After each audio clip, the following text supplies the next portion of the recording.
Welcome to the Outer Realm with MicheleDerocher and Amelia Pisano. Airing live on the United Public Radio Network, 105.3 FM in New Orleans.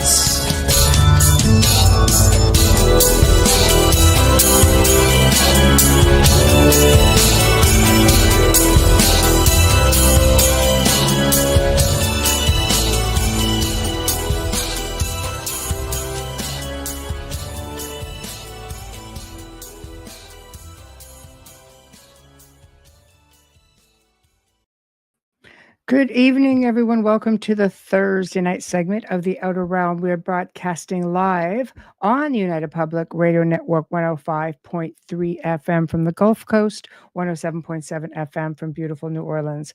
We're fully sponsored by the amazing people over at Folgers Coffee who have been with us now for the last several years. So thank you, Folgers. We couldn't do it without you, nor would we want to do it without you. Also, thank you to Justin Snicker, a.k.a. Dr. Snick, the Sonic Surgeon, for his contribution of his time, his music, and his voice for the intro you just heard. He is an award-winning composer of Halloween, horror, sci-fi, and dark wave electronic music, which can be found on all of your favorite music streaming platforms. Also, big thank you to Steve McGinnis, the artist behind our logos here at the show. Check him out on Facebook and Instagram. Also specializes in the horror and Halloween genre, but does incredible commission pieces of any type.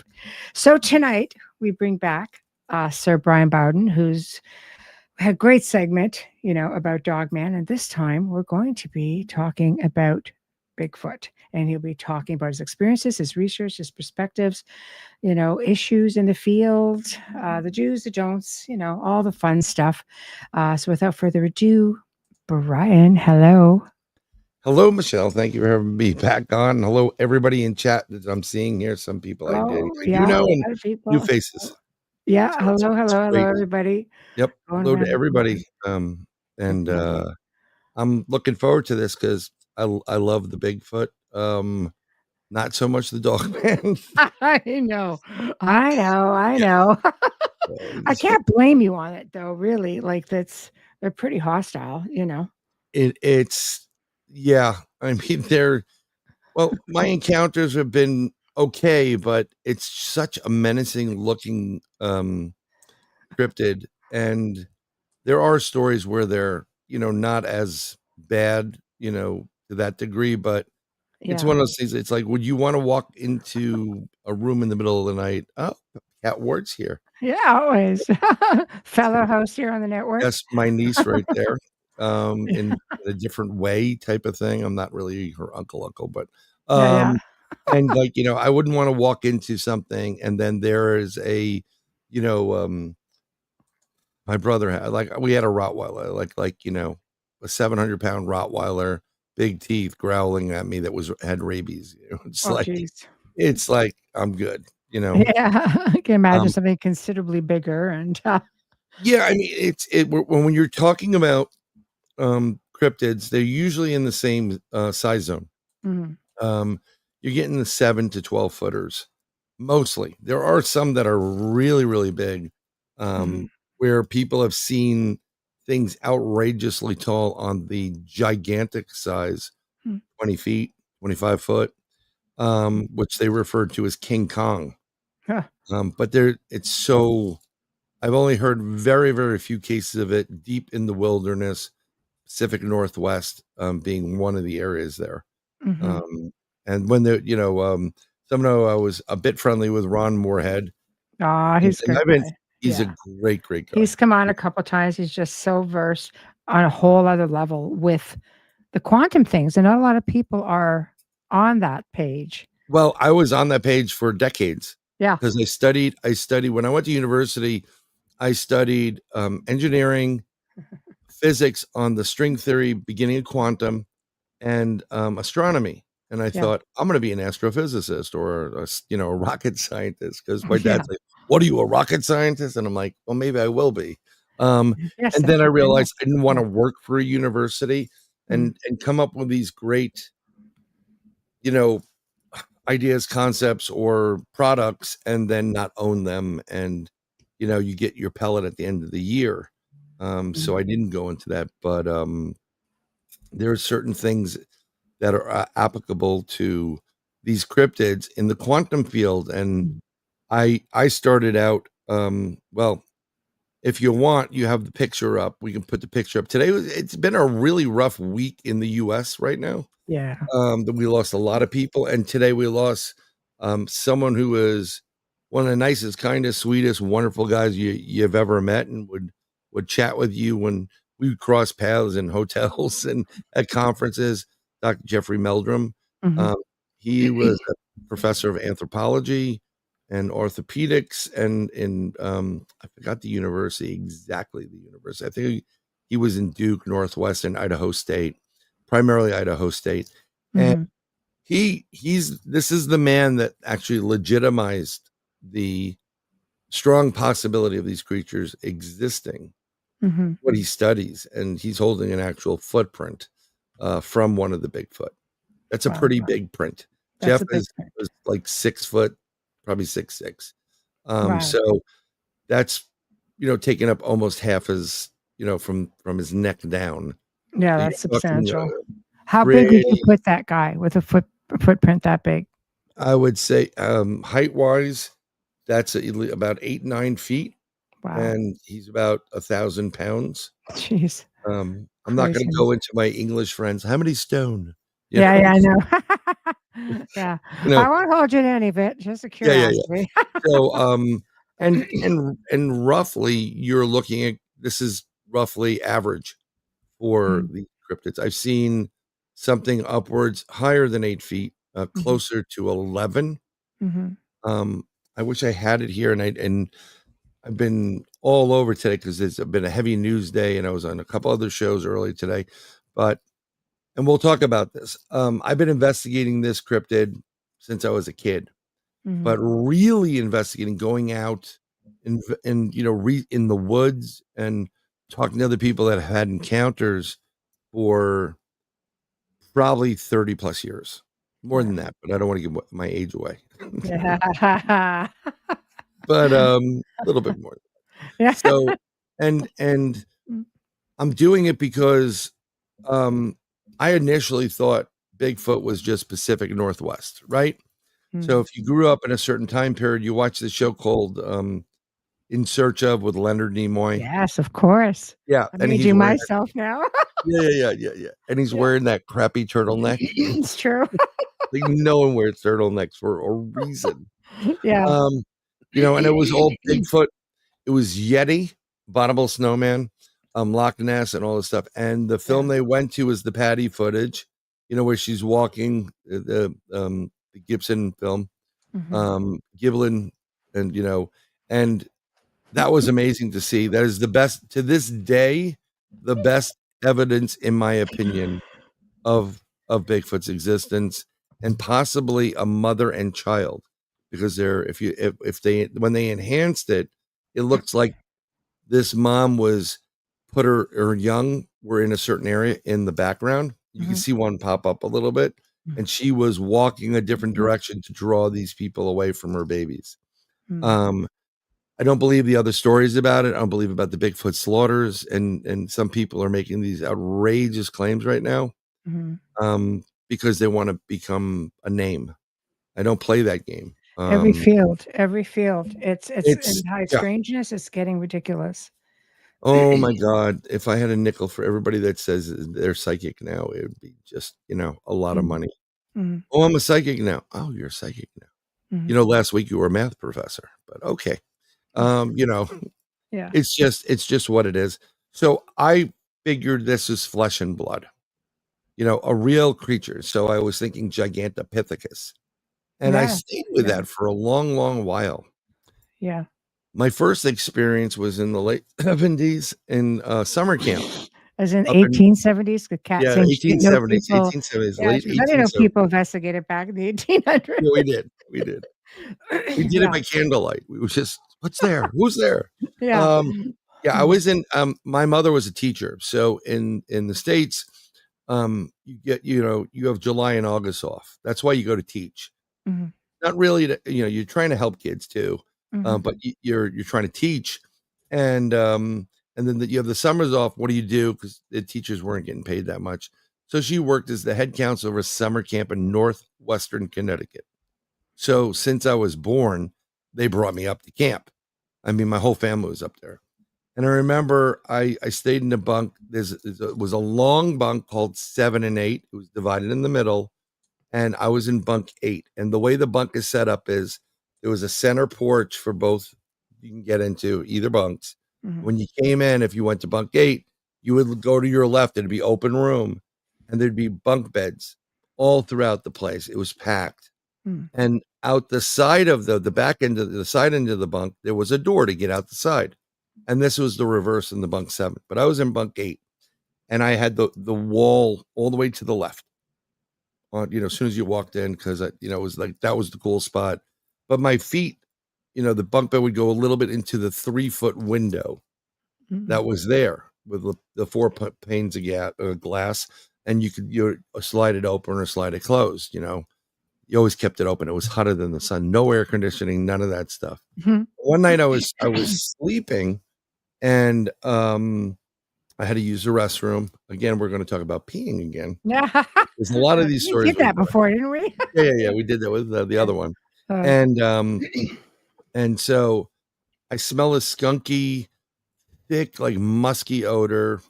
And I'm like, we have skunks everywhere in Connecticut anyhow. So I was like, okay, it's a skunk. I open my eyes. The whole bunk is dark. So the way the bunk is, it's a one main room. You can see the rafters. They put the luggage up there. And then the next area is 2 toilets, 2 showers, and 2 sinks. So what you do is, because some of the kids got a little bit nervous, you keep the lights on in the back room. So put a little light in the room. When the counselors came home from going to town and drinking or doing whatever they would do, usually 2:00 in the morning, they shut the lights off, go to sleep. So I knew it was about 2:30-ish in the morning. And when I looked at the clock, it was around 3-ish. So I'm on the top bed. I get up and I my body rises. I'm going to get out of bed to use the bathroom. And in my window is this giant of a face. And you can see the like almost like Cro-Magnon brow, Neanderthal brow, big nose, dark inset eyes, and you can see a mouth, and there's hair, and it's doing this. I'm going to do it on the camera. It's like looking in the bunk. So my feet are right there, no more than like 6 inches max from this creature's mouth. So I laid right back down because I didn't know what the heck it was. Yeah. It was weird, and it was large and massive. So I laid there a bit, and I kept seeing shadow play like on the side of it. I wouldn't look at it, but it got to the point where my bladder was not going to hold. And Billy Carmen, who was underneath me, was going to get very wet soon. Sorry, Billy. Yeah. So I slid my legs back slowly. I went the furthest away from the window and slid down to the floor. Once I got to the floor, I had to go from where I was diagonal to this back end room. So I decided I don't want to be seen. I crawled underneath the bunk beds, but the initial first crawl, there was a bunk bed in front of me. On the other side of that bunk bed was the door to the outside where this thing was standing there. Oh boy. About 6 feet away. So I did it really, really slow, and I went through. It was disgusting. There's sand, there's dirt. It was, but I'm not gonna, this is big. Yeah. Slowly got up. Pick your battles, Bryan. Yeah, I didn't see anything. So I went to the back room, but the problem with the back room is there are certain windows some places. So if it's there and it sees me moving, it could go to the window. So I utilized the sink that had no windows instead. Gotta do what you gotta do. You do. I didn't want to get caught pulled through that window. So, and I did the same thing, go back, and that was it. I didn't think about it ever again. I didn't even think it was Bigfoot. Well, fast forward into like 20, the 2Ks. I meet a gentleman. You may have heard of he may have been on a couple of shows. Kat knows him, Al Santariga. We investigate a ton together. And we were talking about his first encounter was in Florida, which is not too far from where I am right now. When he was younger too, and it scared him. He had a skunk ape. So I said, you know what? I had an encounter in a certain point in the late 70s. And I went and I said, Bigfoot sightings, Connecticut, 70s, late 70s. And you get the results back. That's when Google actually gave you answers without giving you 15 clicks worth of, you need a plumber? No, I'm looking for Bigfoot. They give you the other stuff. So something of interest is where my camp is located, there's two sides of it. It's on 300 acres roughly, but they don't use all of it. So you walk into the camp, there's a lake, and then you go up to the girl side. You walk around the girl side a little bit up to the boy side. Between my camp, there's some woods to the right, and then you get to a reservoir of water, big lake. And that reservoir is called Crystal Lake. Sounds familiar? Mm-hmm. Yeah. Well, I was there when the owner was approached by the movie maker and said, we want to film a movie in your camp. It's called Friday the 13th. Yeah. And it's about Camp Crystal Lake. Guess where it came from? It's right there. She didn't like the idea. Bad idea on her part, because they would have repaired every bunk. But so she didn't say anything. So that's about 200 yards from the entrance of my camp. And the same summer I had that encounter with that Bigfoot there were two separate sightings of Bigfoot right over by that lake, Crystal Lake, that summer.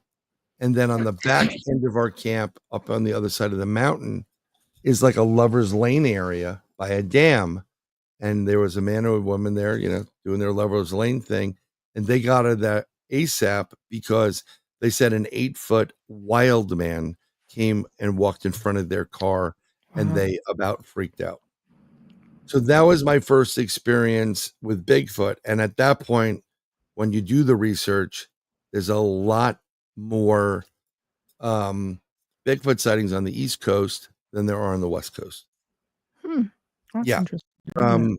Canada, all the way down the Appalachian Mountains, New York State, Pennsylvania, all the way into the core. Yeah, all the way down to Florida. Oh yeah.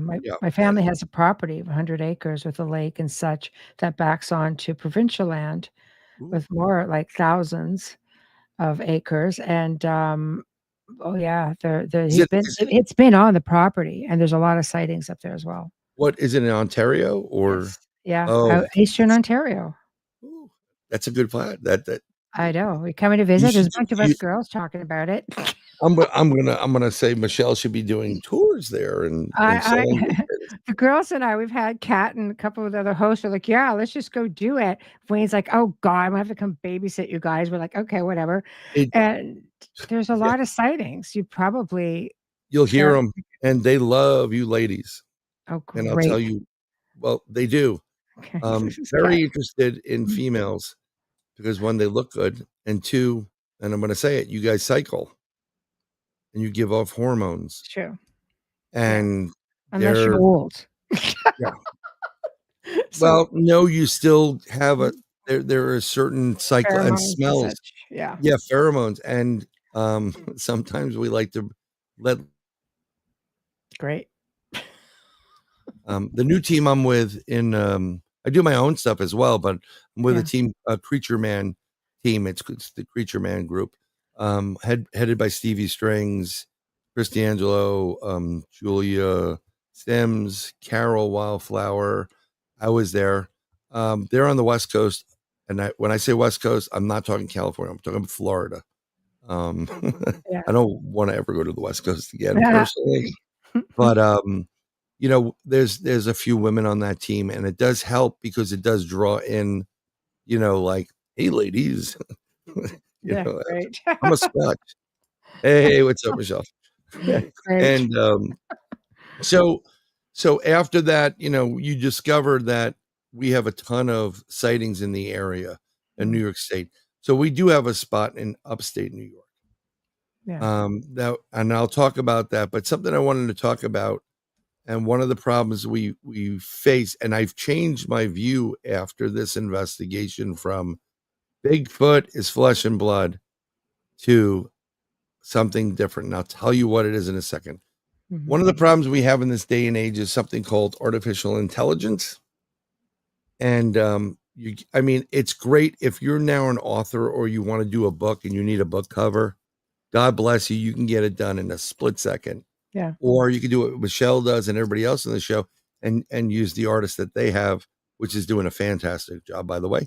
I'm an artist myself, so I hate saying this, but yeah, you can get a book cover in a heartbeat. Like, wow, that looks great. Yeah. So, but the problem is there's too much. It's getting better and better every time you see it, and you cannot distinguish right now sometimes between what is real and what is not real. So they don't glitch as much as they did early days and such. Right. Or they didn't have 6 fingers. You ever notice that? Yes. When it first came out, everybody had like 7 fingers. Yeah. There's a ton of artificial AI being used on Instagram because all these ladies that look really attractive and some of the men there, I've seen my daughter, like, oh, wow, talking to a friend, I'm looking. You can see a darkening around on the inside of the mouth. They're all AI. It's not real. Wow. And that gets scary, but I uploaded a video and I'm going to show you what this is. Not AI, but it's really, really close. Okay, so let me play it right now. Okay. Yeah, sure. We'll get this over with and done with. Here we go.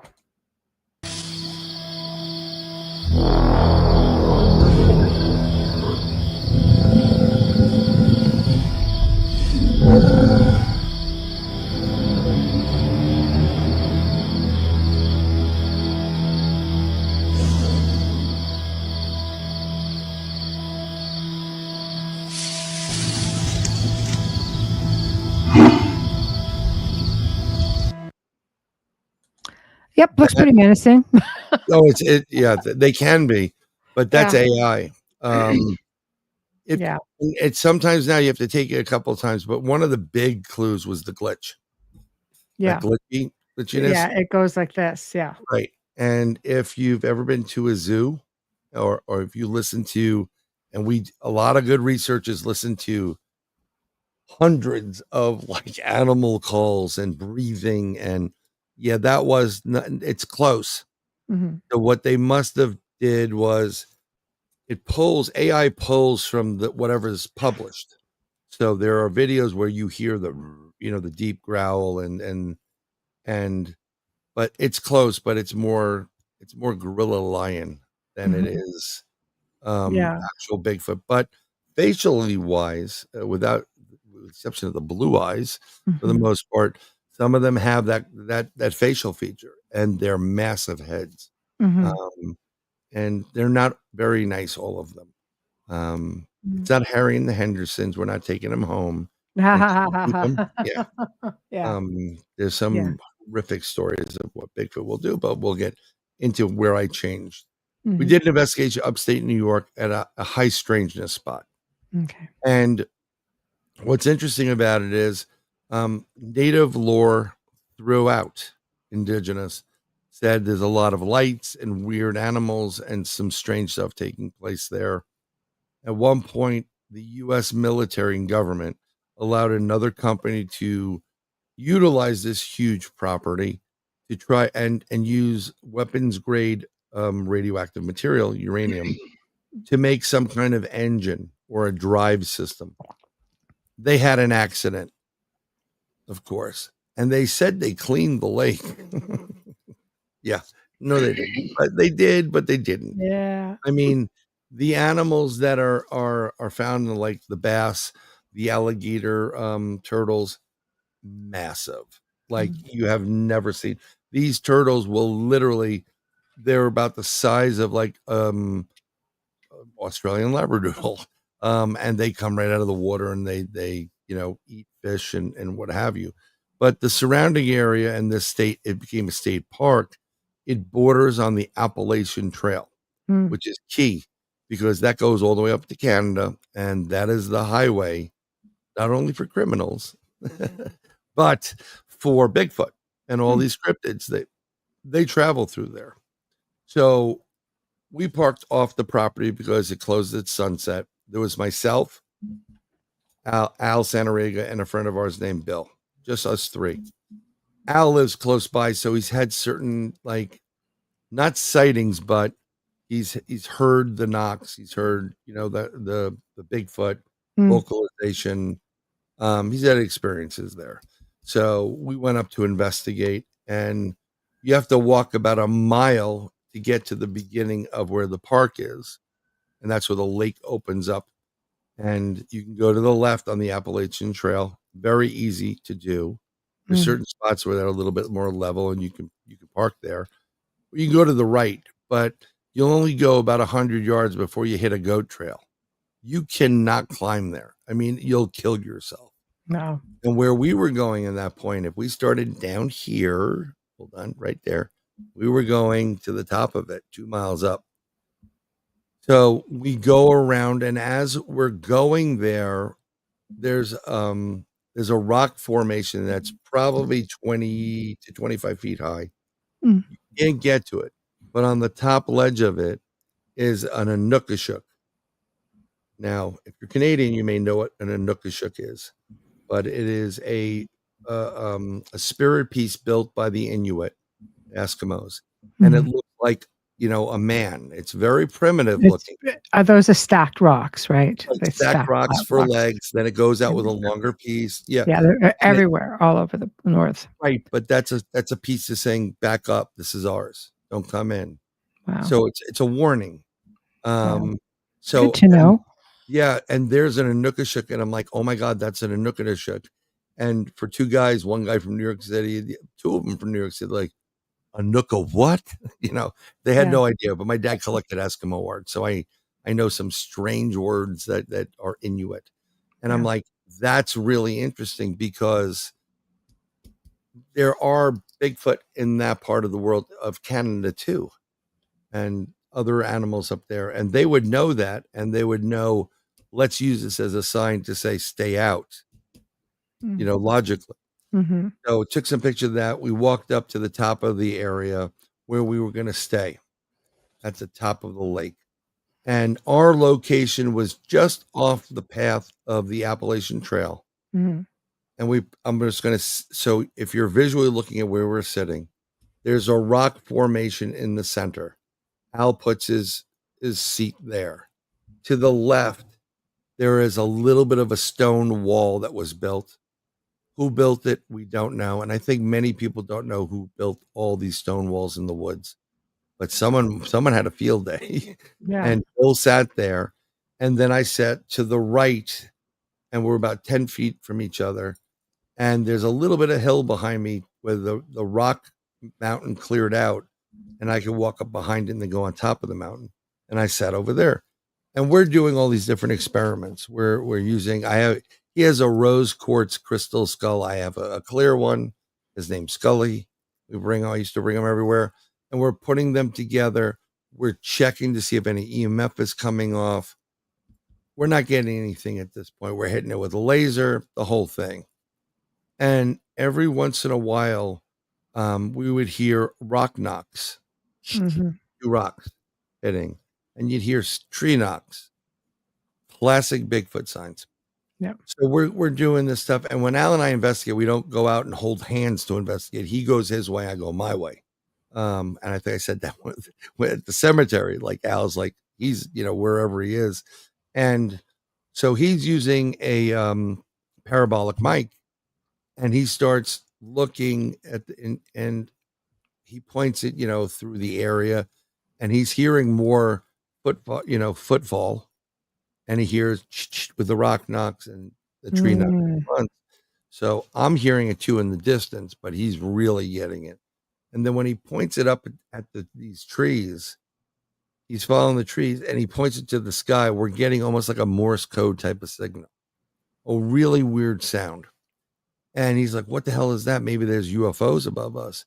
And I didn't think there was. But what I said was, if you consider when this nuclear accident happened, and you do a rough guesstimate on tree height, that's you're actually picking up on some radiation right there. So as we came in a little bit late because you're not supposed to be there after sundown, but you can be on the Appalachian Trail.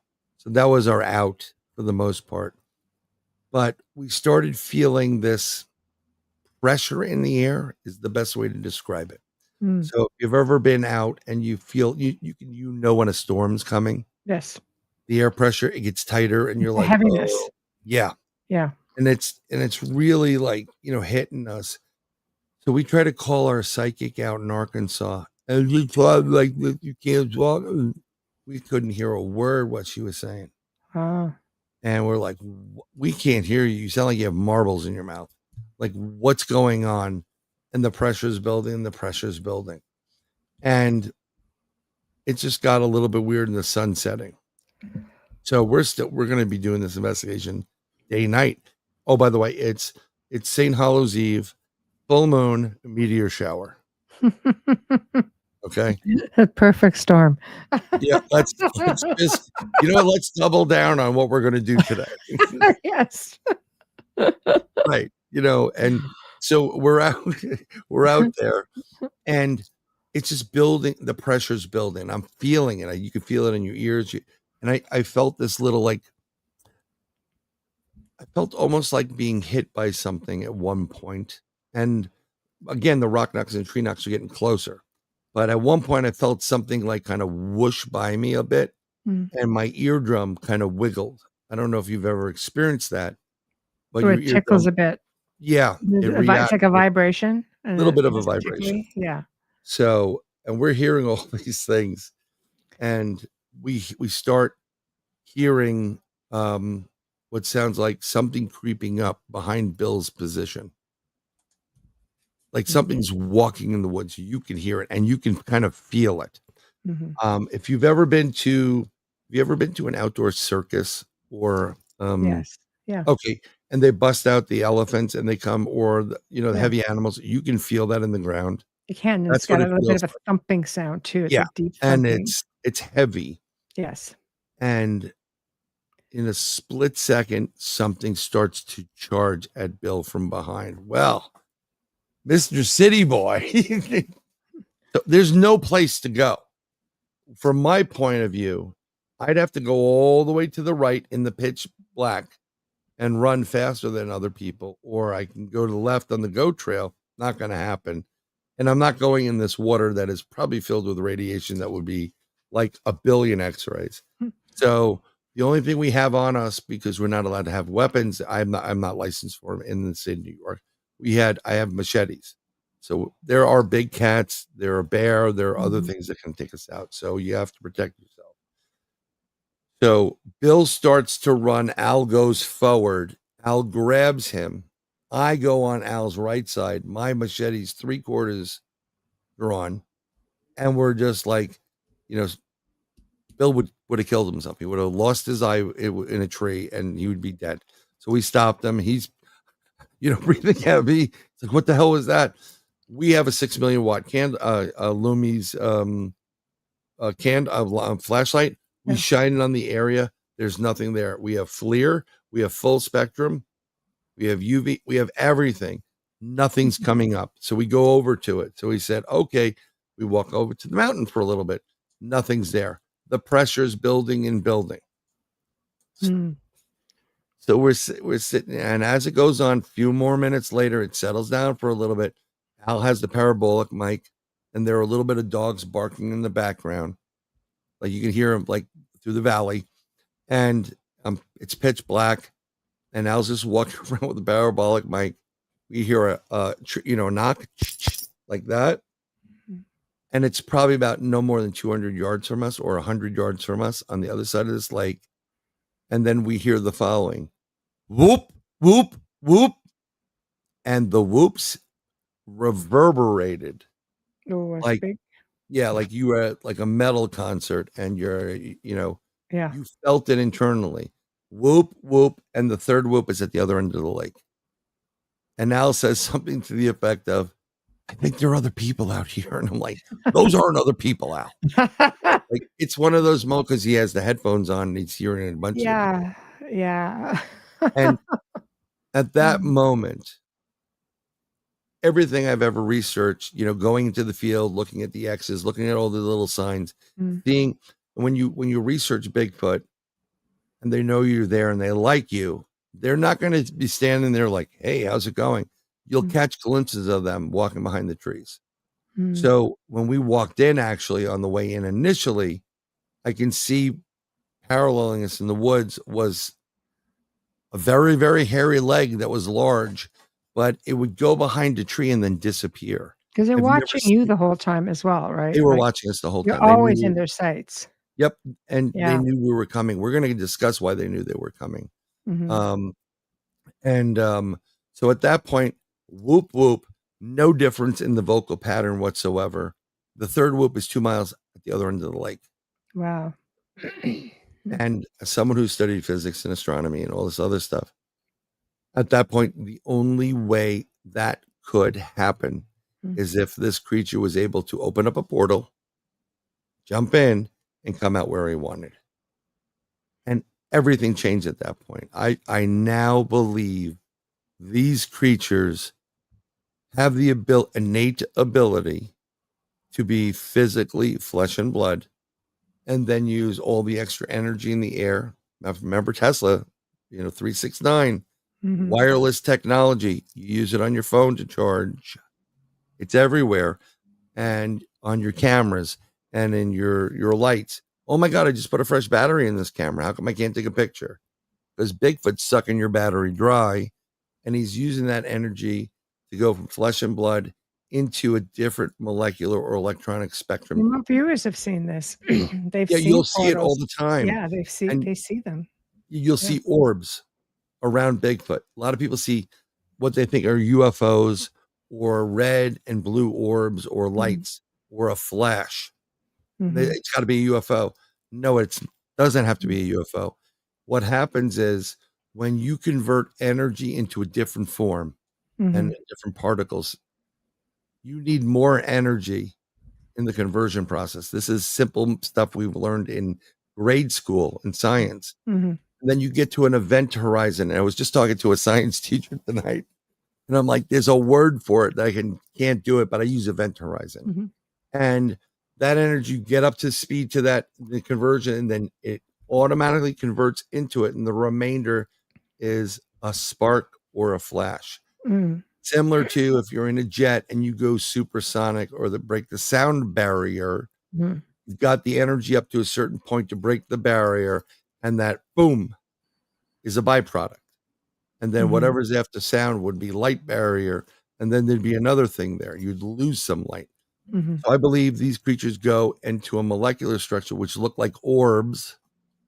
Okay, they dissipate, and then they can go interdimensional. Because they disappear. They have the ability to disappear immediately. There's probably about at least 100 different stories of, I was tracking this big, these 17 to 20 inch prints left and right in the snow. It went to the middle of a lake and then it disappeared.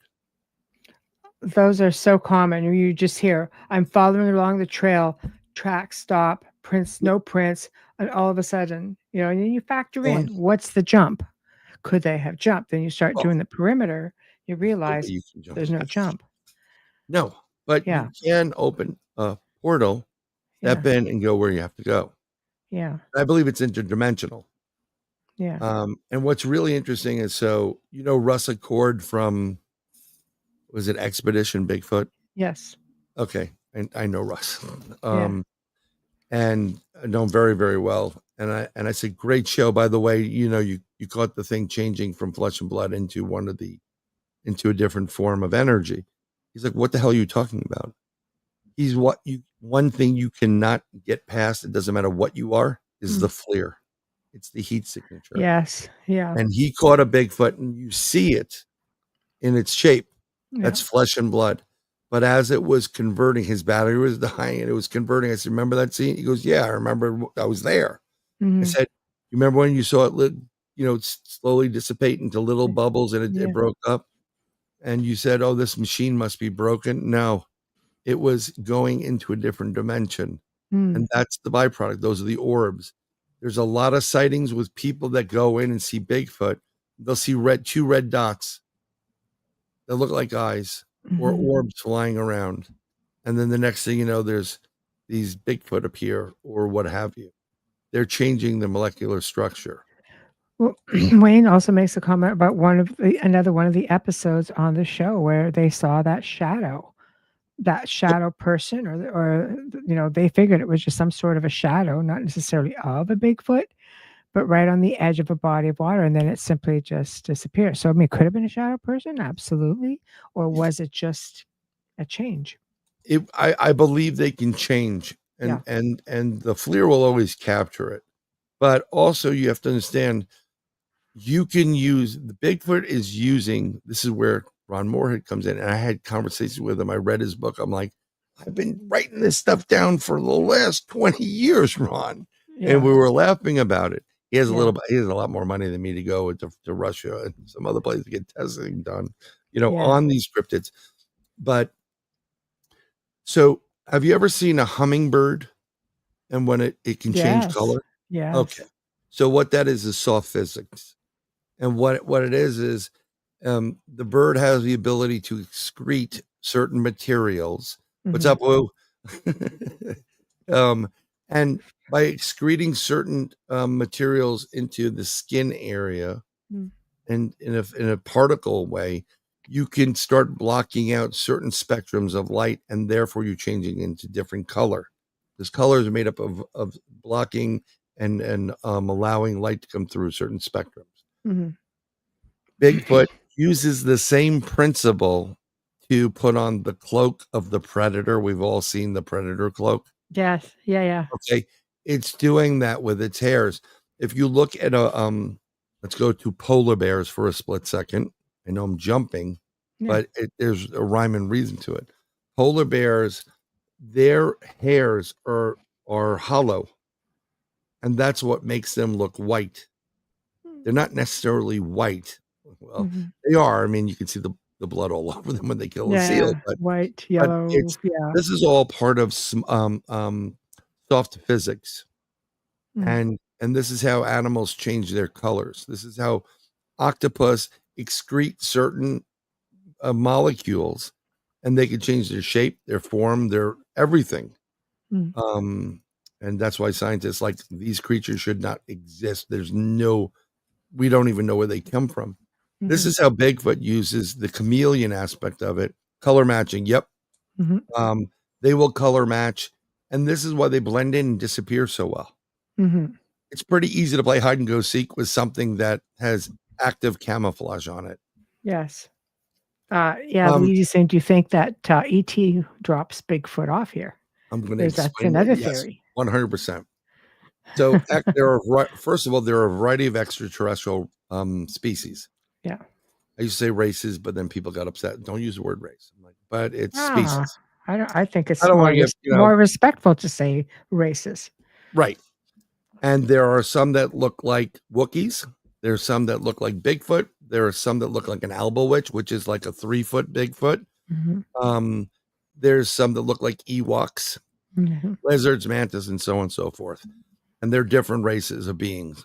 But you got to understand, ET or extraterrestrials travel interdimensionally. And it's an interdimensional highway.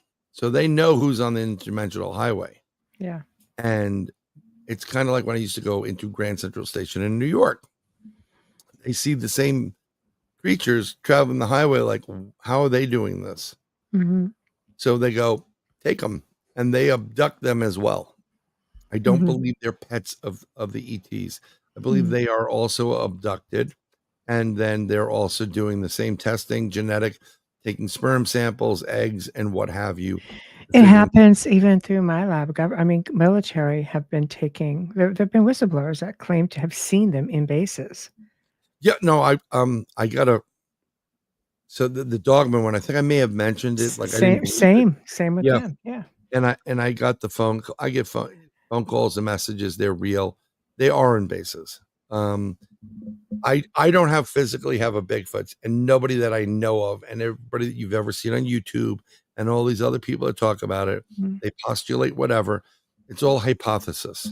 But I base my hypothesis not on some movie that someone put out or whatever. I base it as real evidence from my personal experience. I want to give you like I filmed this. Mhm. It adds a little bit more support and validity to it, and we don't know what is AI and what was made up, and there's a lot of scam artists in this Mhm. entire field of paranormal. Yes. But I thoroughly believe we do have people that know full well that Bigfoot exists, Dogman exists, Ram Man exists, Owl Man. Who? Owl Man? No, I got to do that again. All Say that these again. creatures Sound it out. yeah. I used to joke. Someone said, "Do you know anything about Owl Man?" I said, "Who?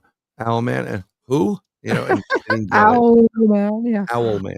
Owl So man. I believe that they love these creatures and they're using them not as love, but because one, they're ginormous and incredibly strong and agile. Okay. It's smart.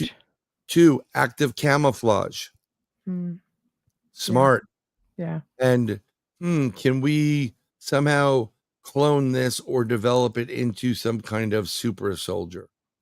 And I believe they do it with Bigfoot, they do it with Dogman, they do it with other things too. Man, it's the Santa Riga. Yes. he's his own little Sasquatch right there. Yeah. But and this is why they'll never come out, because it gets to scientific testing. I know that there's a ton of Bigfoot up in throughout Canada. And Ontario has been really hot the last couple of years. Oh, I've heard stories forever. I grew up in Northern Ontario.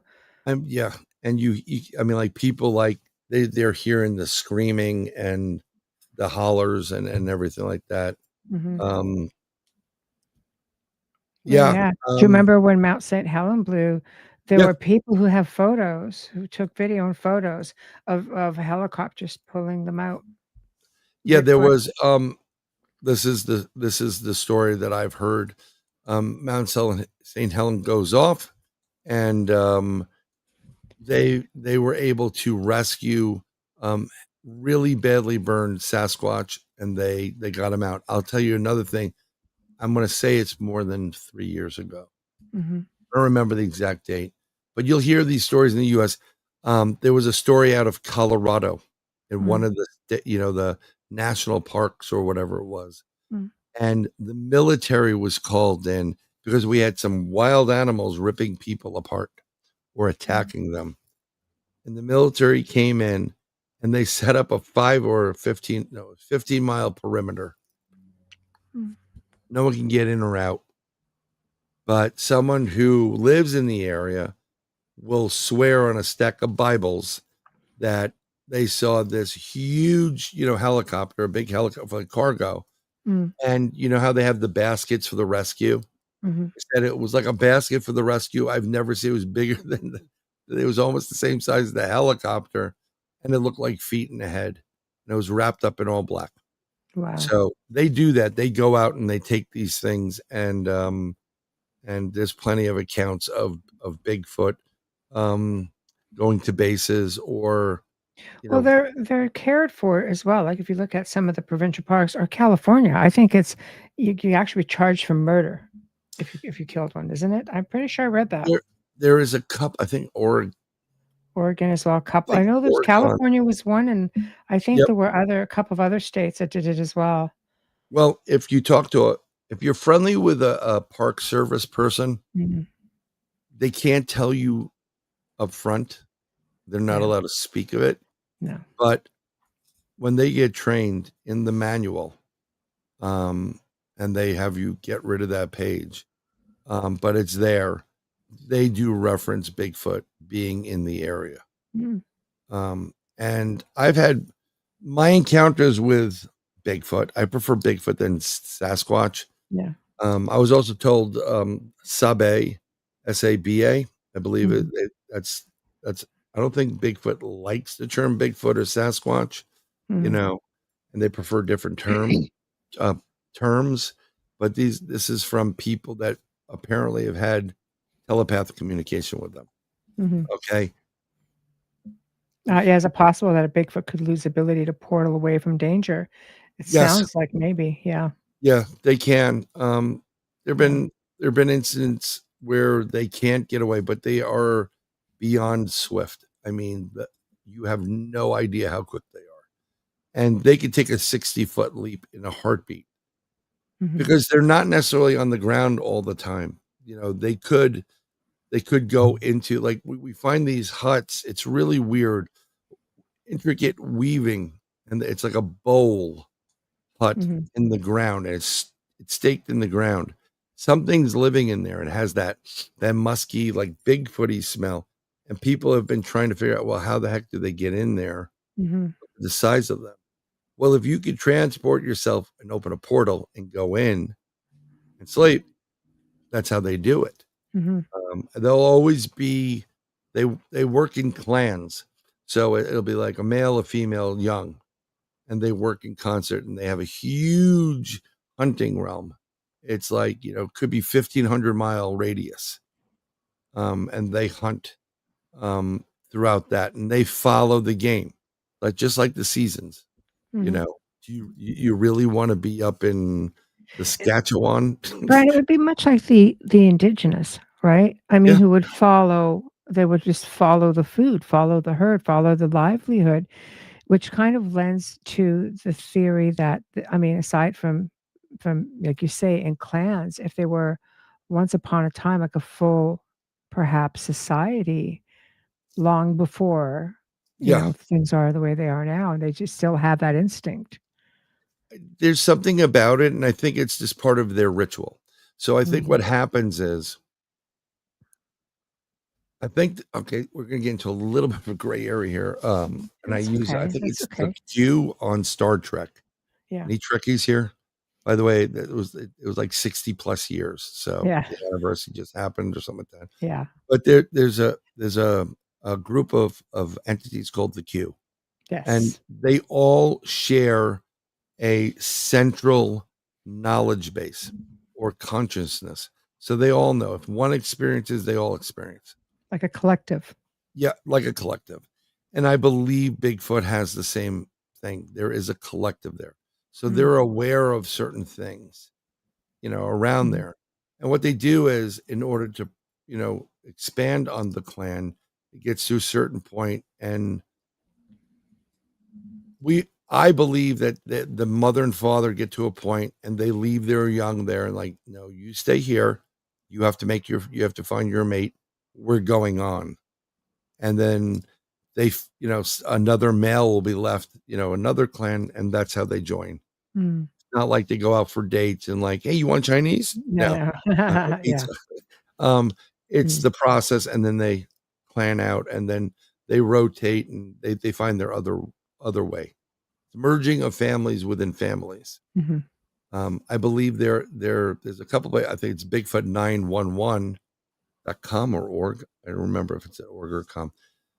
So they put up an image of at least 6 different types of Bigfoot, because there are multiple types of this creature.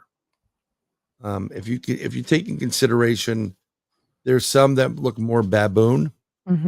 There's some that look more Neanderthal, some look Asian, some look African. So just like we have different, you know, cultures in our human race, they have the same thing. But what's interesting about that collective is, I mean, I have my own little gifts and abilities. So I kind of go, before we go out on an investigation, I try to use my consciousness to send out, hey, I'm coming. Just want an experience. You know, I'm not there to hurt you. I don't want to be hurt either. And I think they know we're there. Well, they're telepathic. Well, I think it's not only just telepathic. Here's where I think this is really important. I'm not really good at seeing auras on people. I don't know if you're in the aura zone. Yeah, I'm not an aura reader either. Yeah, I'm not, but some people just exude certain color. There's like a sparkle about them.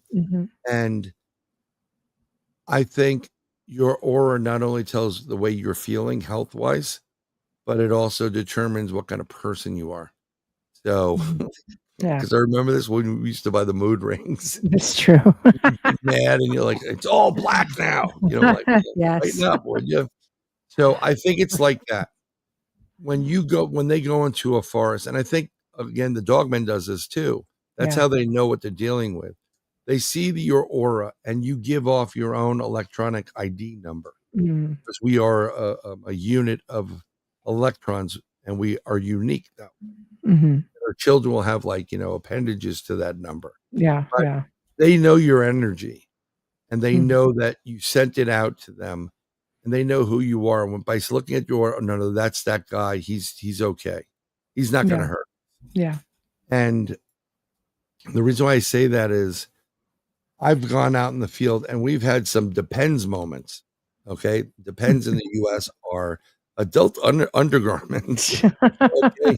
It gets, to give you a perspective of how, like, wow, that was stupid moments. If you guys remember Michael Jackson, he had a little chimpanzee named Bubbles. Yes. Bubbles was like at one point no more than 3 feet, and Small and cute, and small didn't and stay cute. that way. Yeah. But Bubbles, no, he didn't. It's a wild animal. At any point in time when Michael Jackson had Bubbles, Bubbles could have ripped his head off his body. Mm-hmm. Listen to that. Mm-hmm. You're talking about like a 2 foot to 3 foot chimpanzee has a strength of at least 10 men, could rip your head right off your body. Wouldn't Mm-hmm. even bat an eye about it. Now Yeah. take that 3-footer and multiply him 4 more times. Yeah. This is what Bigfoots are known for, ripping the head off a prize bull. It happened to my buddy Al when his encounter with the skunk ape. Prize bull, 1,000-pound bull, horns, head ripped right off like it was nothing. Wow. Um, Wow. so when you're having these, this thing is, you feel it. That's always running through the back of my mind. Is he having a good day or a bad day? Mm. Um, Yeah, because you get a lot of stories out there where some people, there's stories of them rescuing children or guarding them or, yeah, that happens often. protectors of the forest. So it does. So they're not always aggressive. And I want to remember her name, but I was talking to her, a friend of a friend, who totally, like, once she found out, like, from her friend, he researches Bigfoot. She was like, "Hi, my name is," and then that was it. Yeah. And then I got in trouble with everybody. Like, you said you weren't going to say. I Wow. mean, I didn't say a word. Yeah. So this person used to, they go on vacation with their folks to the national parks, and they do the camping thing, which is really, it's lovely. Mhm. Not so much when you get older. Camping kind of is. That's true. It hurts. Glamping's a different thing. Glamping is like, we get an air mattress at least. That's right. So Yeah. she remembered. She goes, I used to play with Bigfoot. And Wow. when someone says that, they're like, yeah, right, whatever. No, but she would say that we would go to this park, national park. I forgot what. I think it may have been Yellowstone. It's something like that. Is Figures. my head. It's Yeah. always like Yellowstone. Yeah. No, but yeah, I think it was Yellowstone. She said there was all the springs, and we'd rent a certain spot, and we'd always be there at the same time as this other families. It was weird, but we all kind of gelled at the same point. Mm. And when I would get there, I remember since I was little, I met this really hairy young girl, and we would go and make our own little place and a play area, and we'd have a tea party. She wouldn't say much to me, but she was very happy. And then she would go into the wave, and then I go my way. Mm. That's a Bigfoot. That's what they do. Go back to what I told you, what this Bigfoot was doing. He's looking in my window going, what's going on in there. They're Mhm. very, very curious about children, Mhm. and particularly because children are not, they'll be scared, but they're not the ones that are going to whip out, some kind of firearm or a machete or Mhm. something And they're and do still some damage. open-minded. And if there's Yes. a degree of telepathy going on, they're going to pick that up. So which Yep. brings me to the next question then. Sure. Do you think when you talking about the national parks and provincial parks, things like that, and looking at the missing 411, so many people like, it was Bigfoot. Do you think that, because there'd be portals all over the damn place, I think they're just walking in and out of portals. There's military bases too there. So who's the real culprit? Yes, there are. Yeah. So you think that like they're taking people and that's why they're missing? Well, they're saying, people are disappearing, and there's been a belief. I mean, one of the theories out of several theories, because people just disappear, is that maybe Bigfoot has been responsible. Yet there have been children who have said, in some of these areas that they were protected, because there's one story. The 3-year-old girl ended up 7 miles away, up on a mountain, could not have gotten there, and had been Without the help protected, and of the she was bear, warm, and the yeah. bear kept her warm. Yeah. Yeah. Yeah. So here's where it gets weird. Bigfoot will eat humans. They'll eat anything. Yeah. I saw Alaska Killer Bigfoot. Yeah. Cocaine Bigfoot this week at the theater.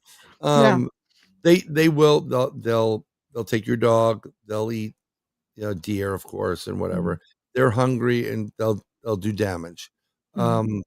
Just like as adults, when you're a kid, you're a little bit more curious and playful. When you get to the point where your hormones start raging, be it male or female, you just, and you get excited. Yeah. And then you also have different type of mental or genetic diseases that propagate through some of these creatures, possibly through inbreeding because of whatever. So could these creatures be cannibalistic and pull you in from another dimension? 100%. David Paulides, who is the 411 person, former law enforcement, he was fighting with Jeff Meldrum when I saw him the last time together. But he originally started, and it wasn't, the missing 411 had a lot more to do with extraterrestrials than like Bigfoot. Yeah. So there's a variety of different things that are going, and they're opportunists. Something on the alien side of this, the UFO side. We all know about cattle mutilations, and I used to have this. The only two people only one other person I ever met and know of was discussing this. It was me, and there was another gentleman out of PA, and we used to talk about human mutilations.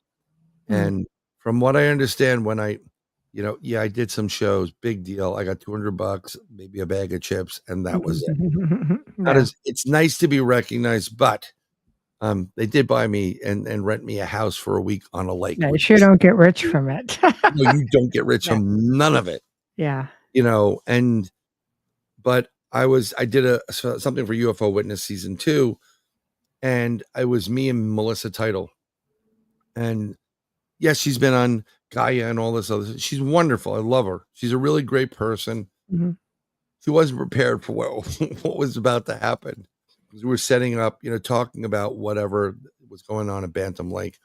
And it was a younger producer, and he goes up, but I want to get dark. And I turned around because he was behind me. I'm facing Melissa at a dining room table.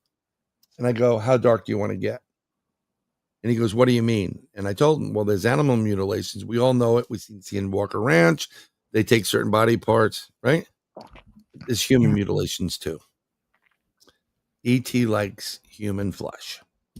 And they go off the range in the ranch every once in a while, and you'll get the people with, the sex organs removed and certain things. So he was like, some people believe that's military, not ET. Well, you have to understand, and I know we're switching a little bit to so when you... That's okay. I believe everything's connected, so go ahead. It's all connected, but I'm still trying to figure out why they would do it. So we reverse engineer craft, and there's different grays. There's the little gray that's like 4 foot or lower. Zeta Reticuli jobbers, right? And then they're the tall grays, which are 7-ish foot tall. Tall grays are ambassadors. They're very, very intelligent. They're the ones making deals. and they work with the Nordics and some others.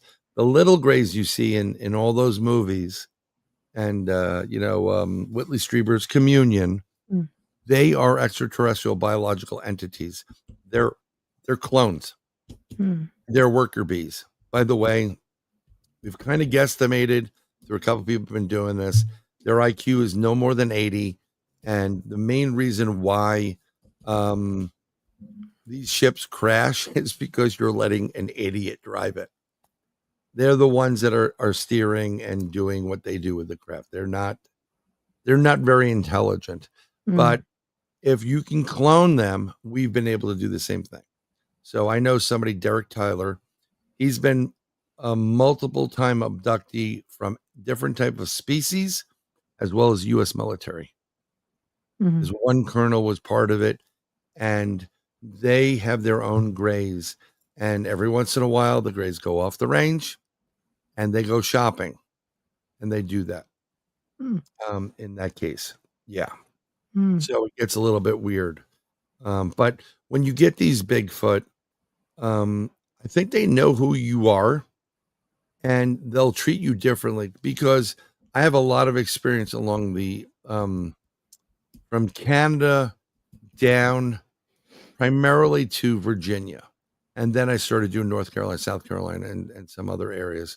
I haven't gone to Ohio directly yet, but there's a vibe you pick up when you do this paranormal stuff. Be it like a house, like if you're psychic or you have abilities, you know something's inside. You know it. You feel it. You're like, yep, they're there. Mhm. And if you're really gifted, you get to see certain things. And a lot of times when Al and I used to go into a place, we'll split up, and these things are like, oh, blank, and they run from us because we must come off as like either two cops coming out of a car or two mobsters or whatever. They are not happy with, and they're afraid.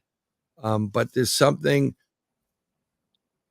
when you get in that unnerving feeling, but you also get a vibe like, no, we're going to be fine type of Mhm. thing.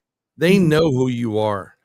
And it's really weird. When I did my first investigation, we'll talk about this for a couple of seconds if you want. Absolutely. Go crazy. Yeah. It's your So show. I moved to Florida Mm. a couple of years back. And one of my friends I met, his name is Stevie Strings. He's out of the West Coast. He's been a Bigfoot researcher and investigator for decades. He's a filmmaker. He's a hell of a musician too, and he's a great guy. And I've had him on, and we have conversations. And he invited me to go out to his group. Now, when you invite me to your group the first time, I'm going to be really polite.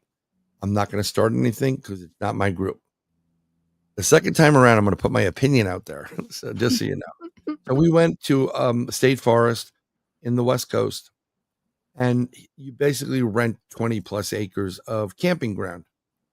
And the reason why we went to this campground is this is his spot.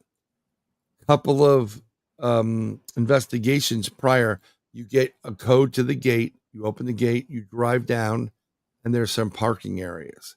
So you can park about 3 cars to the right on one side and then 1 car on the left side. And then there's a little bit closer to the gate, you can park a couple other things there. So they used to go there, and they would go investigating throughout the forest in the middle of the night. You can do that. One time they were there a couple of years ago, they heard a ruckus in the parking lot. And what happened was one of them left the bike rack down. Mm.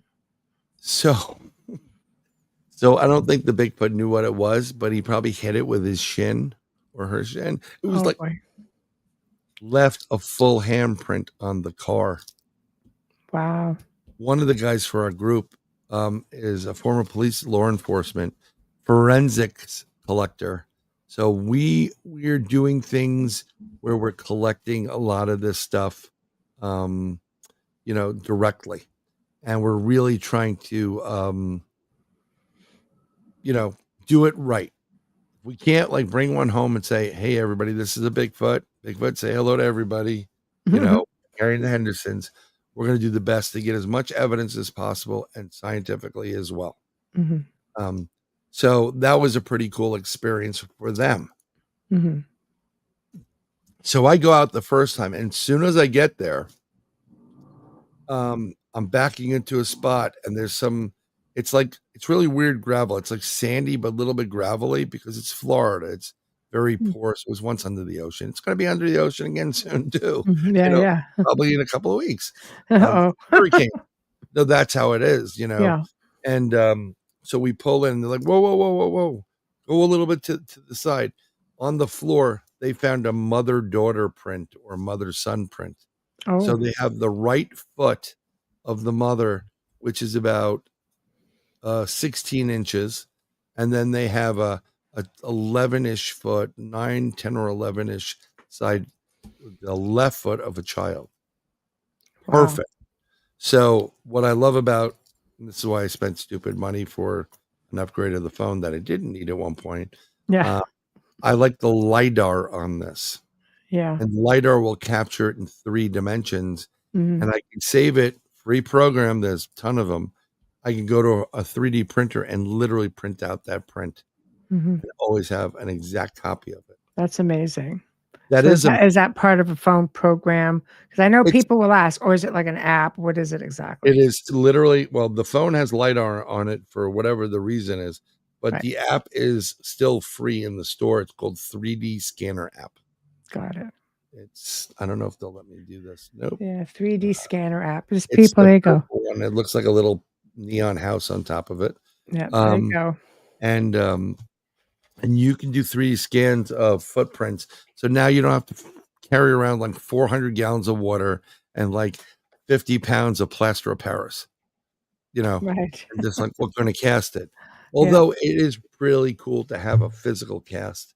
But with the LiDAR scanner, it picks up ridges and everything too. So what you can do is you can capture it, 3D print it out, and then pour a cast, and you can make exact copies, one right after the other. Oh, very impressive. So Smart, right? So it makes it's making it simpler for researchers to go out there and capture something so it's less invasive. It is less invasive, and you don't want, if they see you taking a little bit more care in what you're doing, you're not so, let's say, New Yorker. Yeah. Because hey, I'm walking here. Mm. If you're more concerned with things, it gets better. But when we got to the camp, so I said, "Oh, that's cool." I got my scans. Walk in a little bit. It's woods. Then there's a big fire pit where they have fire, and then it opens up a little bit more, and everybody has got their tent there. So I bought a tent, and it was one of those smaller tents where you have to like kind of crawl in. You can't stand in it. So, and we set up the tent, and as we're sitting there, I keep hearing something's throwing stuff, and it's only throwing it at my tent. They're throwing acorns at me. There are no acorns in the area. So like they had to get them from elsewhere. And this is something I was told. When I wasn't there, Carol was getting acorns thrown at her tent, and I'm the new guy. So they're throwing them at me. So I thought it was funny. I said, you can throw as much as you want, whatever. When we went out to go, do a little surveying, put some cameras up, we heard what sounded like someone took a baseball bat and like with 1,000 pounds, whack. And we're like, what the heck was that? So when we went over to the area, the other guy, Chris, came out. He's the forensics guy and the police officer. And they were like, oh, it's just Chris. And I said, that wasn't Chris. And it wasn't technically, it was Bigfoot. I wanted to stay in the campsite. They wanted to go out. So we went out that night, and there's a prehistoric campsite. They had the following sightings. There were a French-Canadian family that came down to camp in this area. They booked a Thursday, Friday, Saturday, Sunday, the weekend. They go to the campsite, similar to our campsite, on Thursday. They stayed there Friday. For a Saturday morning, they got up and they left. And they said, we're leaving. And the park ranger's like, well, why are you leaving so quick? Well, there's a bear, and he's really rude because he just sits there and stares at us. And he's been staring at us. Rude bear. Wow. Not a bear. No, exactly. But still. So Yeah. Yeah. So on the opposite side of that, we started to investigate, and one of the places we were investigating is you have to walk deep into the forest. It's a prehistoric site, so it was there. Like someone built something like hundreds of years ago, and they have it as a campsite. And there's a river there, which is always perfect for these creatures. It is super far in there. You can't bring a car in. So we're walking it, and it's about 7 miles in. No, 4 miles in, and then 4 miles back. It's like 99% humidity at like 11:30 at night. I'm Crazy. in a sweatshirt, long pants. It still is with whatever. Everybody has firearms because you can. It's the state of Florida. It's in the shape of a firearm.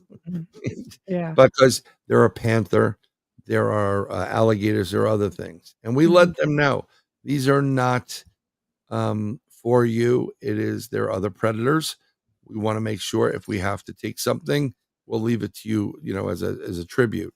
But we don't want to do that. And so at one point, this is why we went out to that further campsite. They have a connection with a lot of these park rangers because of the law enforcement connection. And the park ranger goes out and he's checking on the old site, and he sees he parks away from it, but he sees huge footprints, left, right. They know. Yeah, they know. And he sees a couple of feral pigs, hogs that are there, the tusks and everything. They're big, 600 pounds. So he has to set something up there. And he forgot something for back at the base. So he drives back out quickly.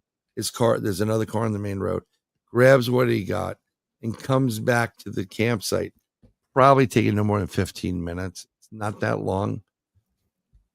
Whatever was there with the big feet, ripped the head off the pig and left the pig's body and took the head with it to go. So it's a Class A sighting site. So that's why we went there. It sounds like it's there to leave a statement because it didn't take the body to eat. I think, well, if you look at past history with some of these animals, they love organ meat. Right. And the head has a bulk of, eyes and the brain and some other things. So maybe they're, maybe that's what it's all about. Yeah, it It could be seems like really a lot of work and a lot for something so big. Yeah, I'm but not saying don't eat the head, but I'm saying for such a big animal, I'm kind of surprised that that's like a snack for it. I mean, it probably eats like left maybe. and right there. God. And there's two different types of Bigfoot or creatures in Florida. Yeah. You have the Bigfoot, which is what you see all the time. Yeah. And then you have something called the skunk ape, which is Yes, more small. baboon based Yeah. or orangutan.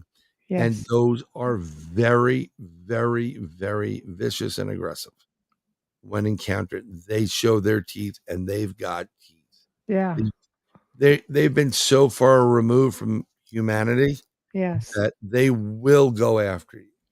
And it's Yeah. known throughout Much like their counterparts, their smaller counterparts are Yeah. naturally vicious as well. Yeah. You know? So, but we we'll take anything. What about hair samples? Cindy on X. There Hello, you go, Cindy. Cindy. What about I wondered about hair samples. I mean, we get hair, and I've gotten certain hairs, but I can't speak for Stevie and the other team, but I'm pretty sure they've gotten hair samples. They do take them, and they have the proper mini tweezers and the test tubes and the How do they cold come pack up? stuff with it. Like, They what's the have analysis? somebody that does it, but I have not been informed what's going on. Interesting. Now, Yeah. here's the problem with that, because I had somebody that worked at NYU, the university, and that did genetics, and it was my $10,000 savings account because it cost about $10,000 to do genetic testing. Wow. And here's the rub, though. I could pull hair off a Bigfoot right now, go down and genetically test it, and the minute that hits the DNA comes up and it goes into the system, I guarantee you'll have like 50 people at your front door, and that sample will disappear. Oh, disappear before it goes to even those 50 people. And things will be erased from the system. Yeah. You'll never get to keep it. Yeah. You know, now if you can have a program and download, instead of having the database like Meldrum would have or whatever, if you can download that database and do it locally, then you would have something, and then you can say here. Yeah, because some of the shows have done it and such, and they give you like a general assessment saying, well, it could be primate, it could be blah, blah, blah, blah. Yeah, you'll get the like there's some primate there, there's what have you. Yes. That's not unheard of. Yes. People do take pets, primates, and they get out of control, and sometimes they let them loose. I can speaking on behalf of my own family. My father's grandmother used to send him baby alligators in the mail. Crazy. Back in whatever. So he'd run around chasing his sister with the baby alligator. He'd feed it goldfish. They would live in his bathtub. He said it would be about that big. It'd get out of control, and then they would get rid of it. I'm like, where'd you put it? We put it in the sewer. And I'm like, oh my God, you're the reason why there's all these talk about alligators. It's you guys. Yeah. You did this, you know. Yeah. Wow. Yeah, I mean, but that's how it happens, you know, that you know, someone has these things, they release certain animals. Florida is notorious for the circus. When they used to have the animals, they pretty much lived out of state. And then they would travel. So, you know, you have an accident with something, and there's some strange stories of like, you know, I think there's a Bengal tiger in the woods right now.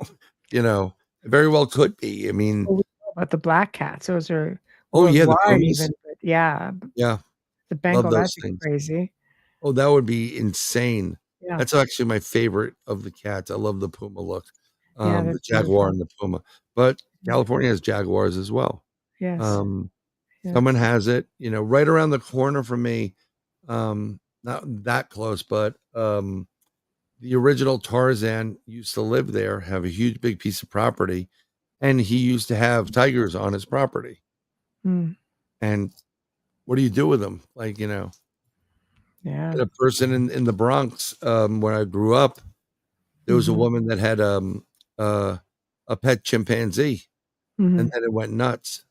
And I remember it attacked her, didn't it? Yeah, it did, and it ripped the woman's face off. Yes, did it. And but when we get back to the when we got back to the campsite after walking, it was like 5 something in the morning.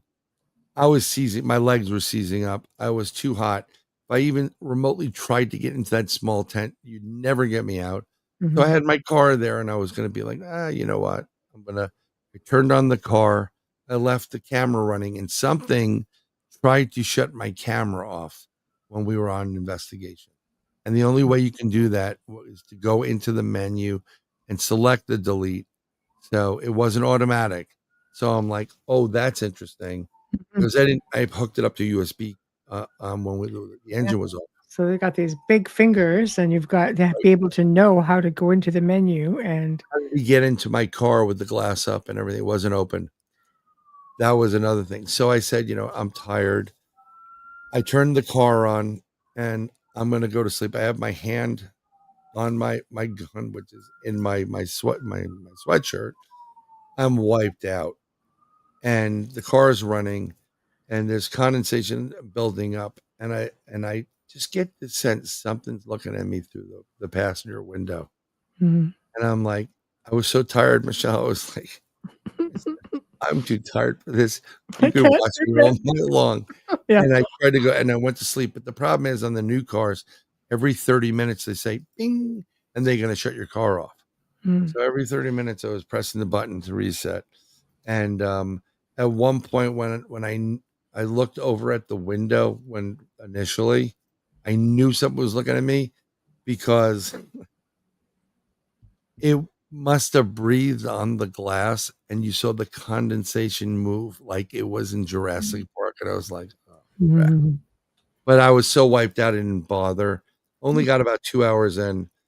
And I just like, I gotta go, get up, go to the restroom or whatever, trek through the whole entire camp. Where I was parked on the passenger side, they have this wood corral around that area. And it was, a human being couldn't even, go in sideways to it. Mm. Okay. We Mm. couldn't fit. Yeah. But right by my window, and I took pictures of it, and I just can't get it out of it. Was in my other phone that I upgraded to this phone, and it didn't transfer. Right by my window, I told these guys, and I'm like, I had a voyeur last night, and they're like, "What?" I'm like, "Look, we're 2 knuckle prints on the ground, and this thing was leaned in, and he or she was watching me the whole time." So That's because that's not freaking psychotic. it's the whole thing was like trying to explain to the baby's mama, well, why'd you shoot the car? Yeah.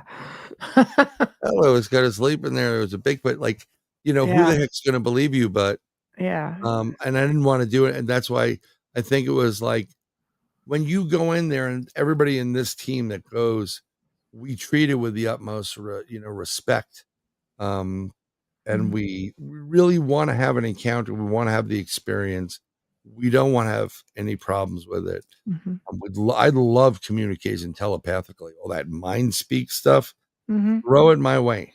My I would probably just get like a teenager. I want an iPhone, and I want Sephora, and I want, like, oh my God. Telepathically talk to a Bigfoot. Yeah. I know someone who has. He's quite elderly now. Yeah. I could tell you stories that Oh, they're I just mean, being kept very, very quiet for sure. But what are your thoughts on there are theories that they move? Let's say there's so many seconds ahead of us, which is another theory as to how they're able to move so quick, and we're still like trying to catch up. that's actually interesting. I just think that they're so agile for such a large creature, and they're so used to it Mm. that it's not like a time warp, like where they're a couple of seconds. I mean, they can change the dimension and whatever, that will speed things up, but they don't want to get caught. They really don't want to have an interaction with people. They know what people are, they know what a gun is. They know what a camera is. And they're worried because at one point, indigenous and Bigfoot were trading. They trade Yes. beads, they trade some other stuff. And then the indigenous, or the Bigfoot started taking some of the indigenous and doing whatever with them, trying to mate with them, rape them, whatever it is. And there was the conflicts with that. And the indigenous would go in and try to take out a whole bunch of Bigfoot. So they stopped, having interaction with them. That's why I think they have a collective consciousness. And it's kind of like the Akash record. In the Akash record, past, present, and future are known. And it happens simultaneously. When you're dealing with a consciousness or a being that has that kind of consciousness and is aware, I believe this, like, I'm going to have ice cream tomorrow. I just made that up, whatever it is. The fact that I thought that created it into existence, and now it can be seen, are you going to have ice cream tomorrow? Now you can, they know it. That's why they know who you are. Like, when are we going to blah, blah, blah to go investigate Bigfoot? They're hearing and seeing and knowing it. And I think they tag you to a certain degree because they know what frequency to dial into you. All these phones that we have right here, cell phones, they all have unique identifying numbers to it. That's how they get you your call. And we have it too. Individuals. I think it's a little bit weird when there's twins and triplets and quadruplets and all that stuff, because I think it's off a little bit. It's so close, but they know who you are. They know if you're good.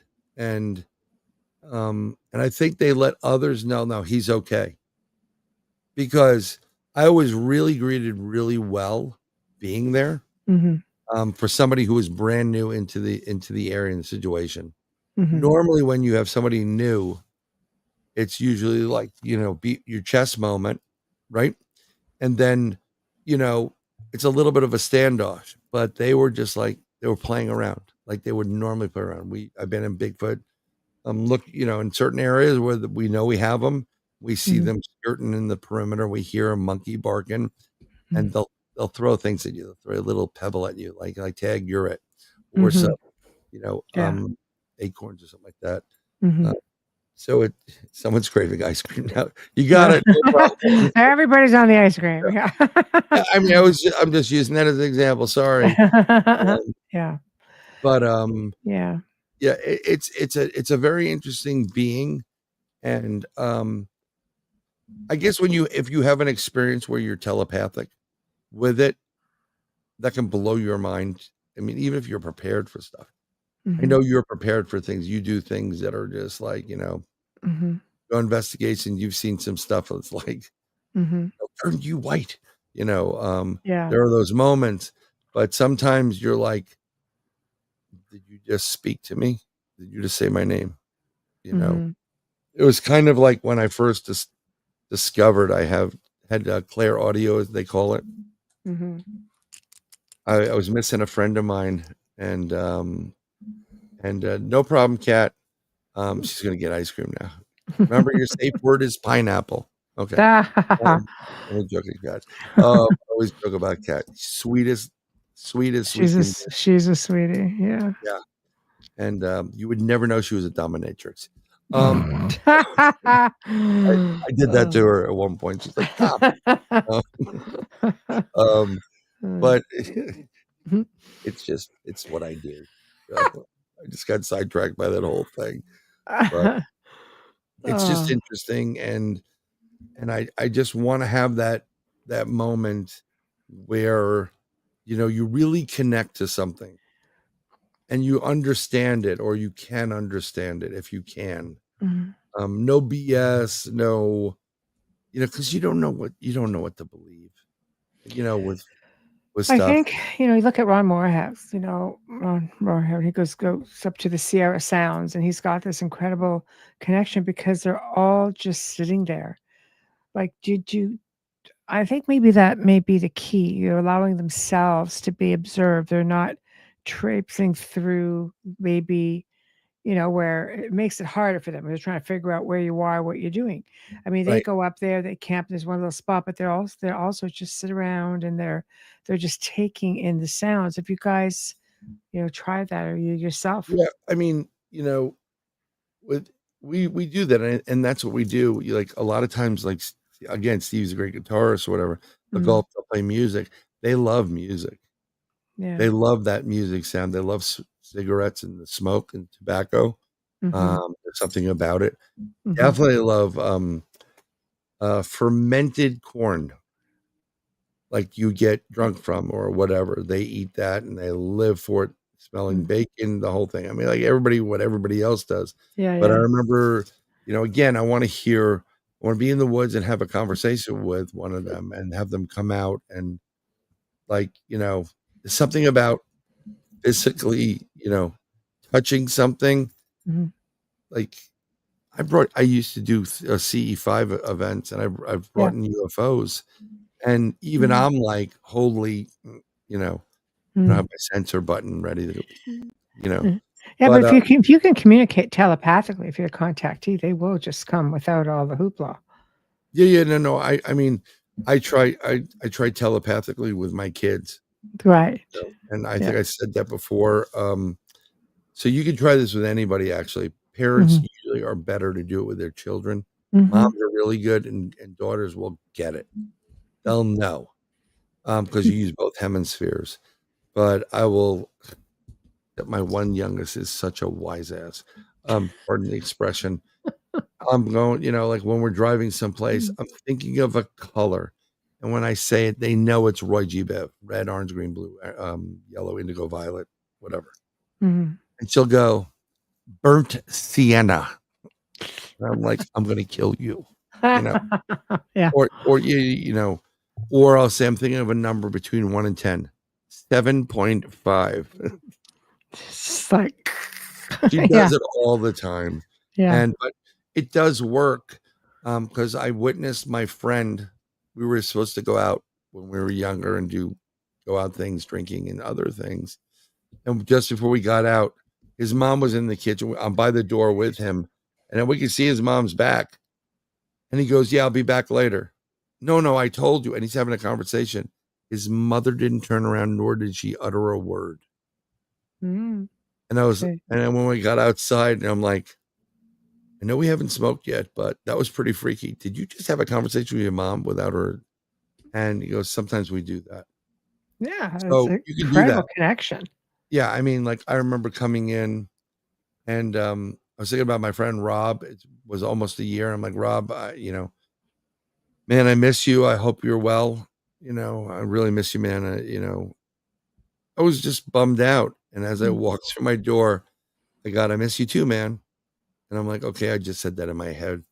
And he goes, "Nope." And I heard his voice loud and clear. Mm. I was having a conversation with my friend who died a year earlier. Yeah. And that's when I heard it. So I contacted another person psychic out of Canada. And I'm like, "This is what happened." And she was like, "Oh my God, you got clear audio." And I said, "I don't know who Claire is, but you can keep her effing audio." Yeah, being clairaudience, pretty gifted. Yeah. That's And wonderful. I don't go by whatever it is, the Claires, or Yeah. I No, don't, it just I don't is what care it by is. name. Yeah. It's just like it's like par for the course. It's like, Mhm. "Oh, you're making a sandwich, put some cheese on, put some this, Yeah. this." And it Yeah. just and it's a muscle. So as you use it, it starts working. But I think also for some reason, I have a decent vibe about me. Um, Mm.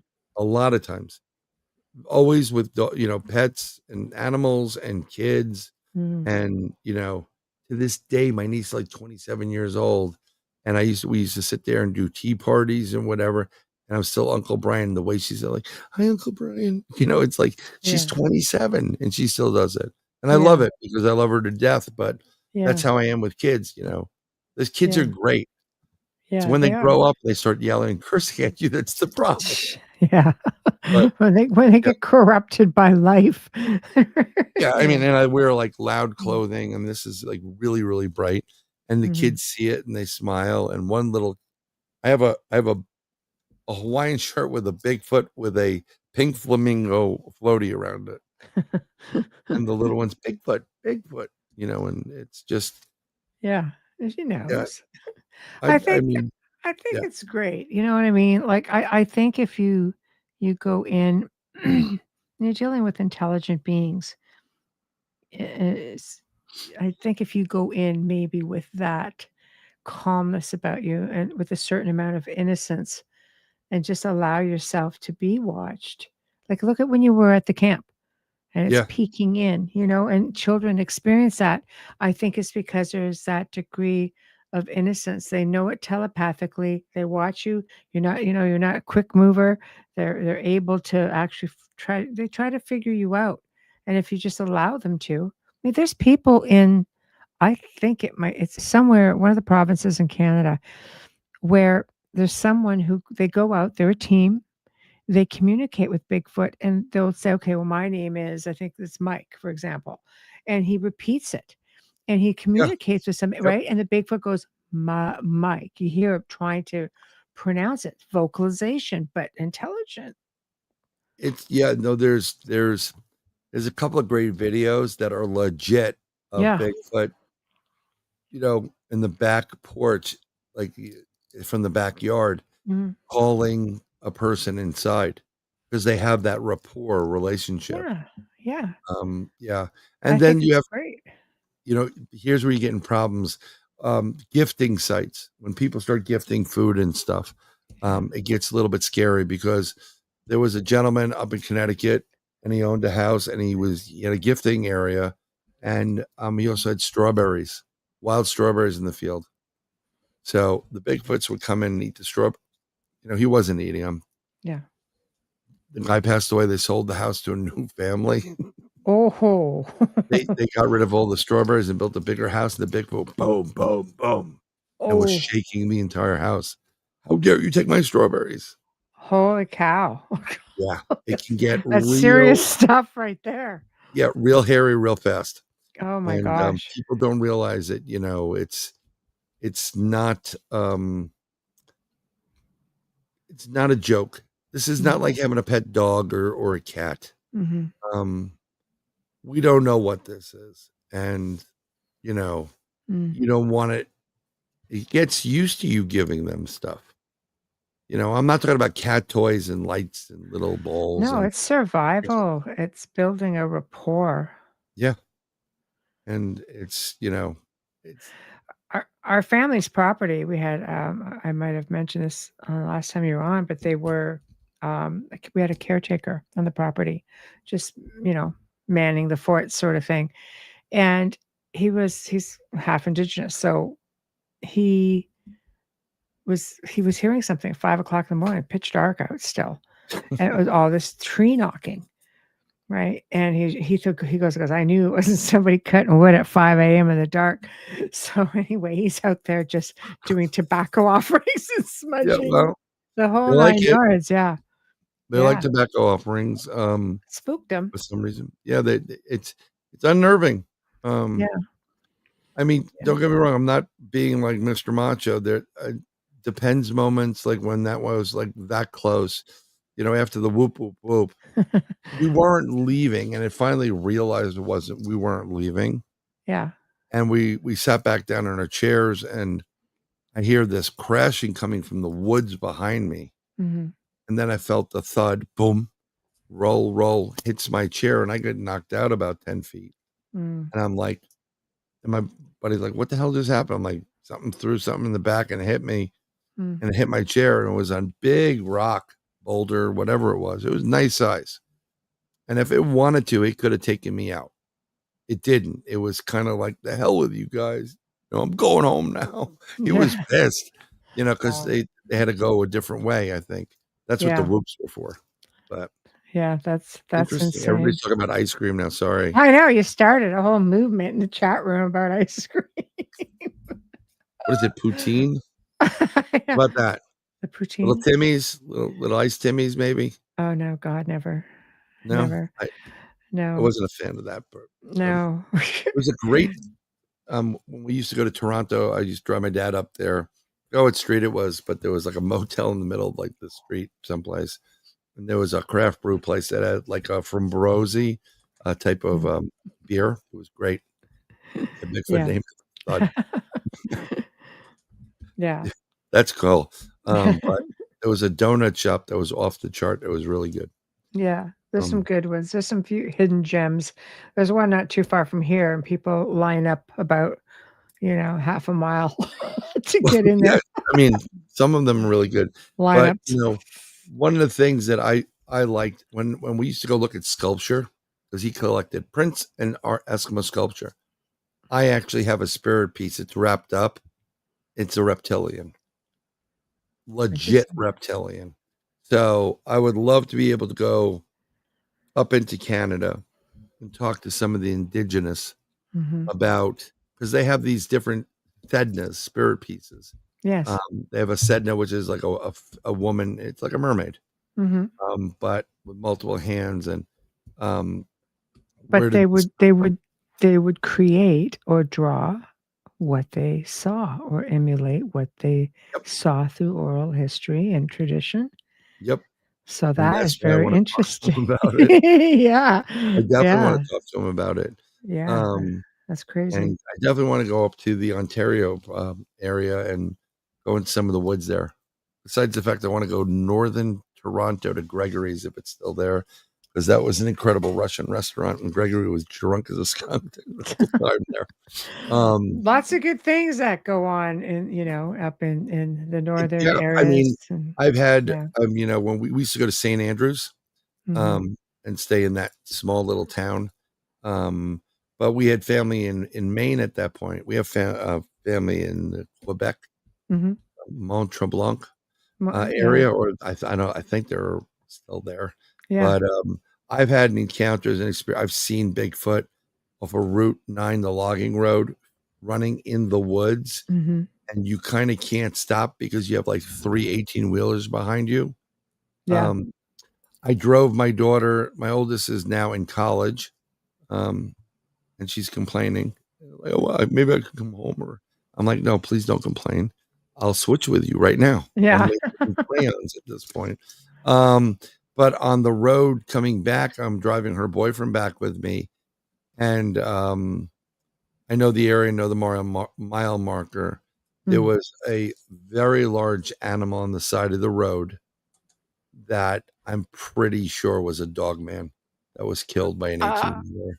Oh my gosh. Narrow head, not a bear. It was really bizarre. And you didn't want to stop. I couldn't. I had too many cars behind me. And yeah. By the time I found an opening, it started raining. It got a little bit weird. Yeah. Crazy though what you find. Well, yeah, but sometimes God will let you, or the spirit or whomever will let you do things, and other times they won't. Like I learned a long time ago when I do I was getting messages for people. I don't peer into your personal. Your life is your life. If I'm reading you and you come to me to read you, I say, you give me permission. I don't read anybody. I don't go into anybody's energy. Nobody except for my daughters. That's it. My daughters and their friends, I will read every time. I don't care about permission. That's mine. You know, those are mine. They're responsible. They can have babies, and they're way too young for that. Yeah. So I read on that type of stuff. Yeah. But you know, it's just you get these vibes and these feelings, and I've gotten to certain points where I see something happening with somebody. It just pops in. Sometimes I just do sessions. I want to see what's the next 6 months. And I'm like, I know something bad's going to happen to somebody, like not death wise, but it's going to be an event for them. And I'm like, I'm going to have to tell them. And now I get a message, or I have gotten a message along. It's a voice. It's like, God, no. It's true. It's literally happened to me. I learned that the hard way. I was 18 years old. And and I said, I know I'm going to tell them whatever. But what happens is, if you go to tell them, you get screwed. And like my toilet will overflow, or I'll have to. It's bad karma. I am not kidding. I'm not kidding. So what I've learned over, you know, through, I guess, working with whatever you have, you know, your abilities, I'm like, can I say there will be a marriage? Yes.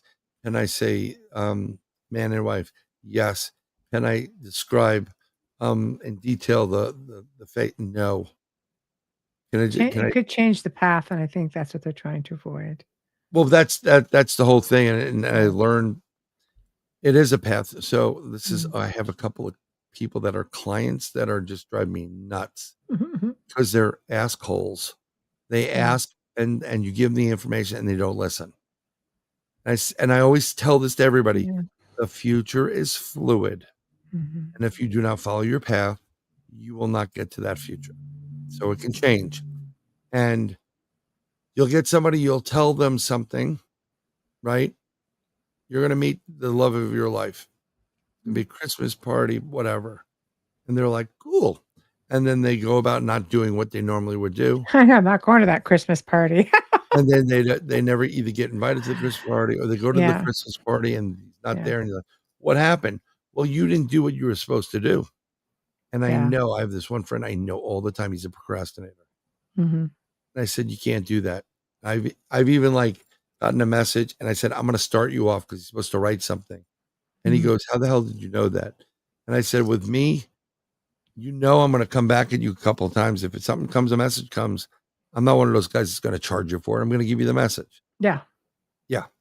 But you have to follow your path. And sometimes you have to experience certain negative things to get over the hurdle of understanding of where you're supposed to be and why, because that will affect something in the future, you know. And I'm a big believer that, you know, when you're gifted with something that you pay it forward, you use it as a form of service, you know, whether you charge for it or don't charge for it is irrelevant. But sometimes it's like, if you're really gifted with something, it's like, okay, maybe that's the path that you're meant to do, but you still have to show due diligence because, it can go either way. If somebody they take you very literal. They don't Yeah, realize every time you change your mind, every time you come to that crossroads and you take a left instead of a right, as soon as you change your mind, then the story changes, it then the does. reading changes, and Right. it's So if trying. you're supposed to be on this path Yeah. and then you go, oh, whatever. So what Mhm. happens is that path will still be the path, but now Mhm. you're on this for a little bit. You go through a Yeah. windy road, and then eventually you'll meet up at a certain point. Yeah, exactly. That's it. But Eventually you'll get there, it's just not as quick. if you're meant to go through something though, Yeah. it doesn't matter how much you push it off, you're Yeah. gonna go through it. But Exactly. 99% of what I do, I always it's everything. I do have a couple people that pay me, and I'm gonna take it. Yeah. But I don't know the lottery numbers. I wish I do. Anytime I've Mhm. met a psychic, I ask the following: What are Yeah. the lottery or Mega Mhm. Million numbers? They And don't I tell you. ask who are my guardian angels and why Yeah. do they drink? Yeah. Yeah. And they go, what? And I'm like, That's yeah, right. why do my guardian angels drink? Yeah. Because clearly they're not doing their job. So, That's it. They're just shaking their head, face palming themselves, going, "Brian, Brian, what oh, are you I doing?" am sure of that. So tell us what you got coming up because we're pretty much Sure. We're out yeah, of time. promote. Next week, I'm going to actually run a rerun on. I do Third Eye Live every Wednesday, 8 p.m. Eastern Mhm. to 10 p.m. Eastern, and it's how your consciousness, third eye, and premonitions and God and whatever got you to do what you do. It's not just paranormal, but sometimes we're going to have real musicians on and artists, and that's part of it too. And then I'll be speaking and appearing at the Crossing Realms Conference on the 19th and 20th of September in Richmond, Missouri. Tickets are on Eventbrite. There is a ghost hunt afterwards. There's meet and greets. There's a ton of things. It's going to be a great event, and it also helps the local town there as well. So, and then after that, getting back from Missouri, if I do, if I'm not abducted by extraterrestrials, I may do some investigating in the Navajo reservation if I can. I No, know. just hook up with Don Yazzie. Well, He's our on he's lives on the Navajo Nation and he's one of our hosts and he'll take you out there and show yeah, you around. I would He love goes to. after Bigfoot. He Yeah, do. I don't necessarily want to go after the heavy duty stuff like the S walkers and stuff. Oh, well, they've Whatever. got those. They've got goat men. They've got giant spiders. They've got like UFOs. They've got. But if you want just Bigfoot, they have a team that goes out and does that.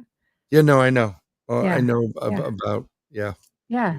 Well, yeah, you would, yeah, for sure. Because y'all connected. You're this Um, little group. yeah, But it's everybody. It's really interesting how we all start to get yeah, connected, and yeah, like it's not just like by chance. I'm mm, thoroughly believe we all knew each other above, and we're like, yeah, okay, Michelle, you're going to do this, this, and this, and then you're going to yeah. have him on like a bunch of years later, and then Brian, you're going to do this, then you're going to, this is how Well, it rolls.